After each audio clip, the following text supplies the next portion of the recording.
প্রিয় দর্শক বন্ধুরা, দাঁড়িয়ে আছি একেবারে সেই কুমার নদের উপরে।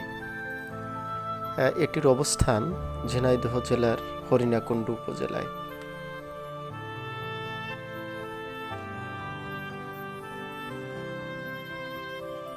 আমার ক্যামেরায় ধারণকৃত এই দৃশ্যগুলো দেখুন এবং চিন্তা করুন। ভেবে দেখেন তো, এরকম দৃশ্য কতদিন দেখেন নাই আপনি। জীবনের জন্য কর্মের প্রয়োজন, আর কর্মের জন্য প্রয়োজন বিরতি। দিন আমরা সময়টাকে বেশ ঘোরাঘুরির মধ্যে দিয়ে পার করব। আজকে আমার সাথে একটু আমাকে মানে সময় দিয়ে সেই মানের আমাকে কৃতার্থ করেছেন আমাদের অনিরুদ্ধ স্যার। ইনি কিন্তু সরকারি মাধ্যমিক বিদ্যালয়ের খুবই গুণী একজন শিক্ষক।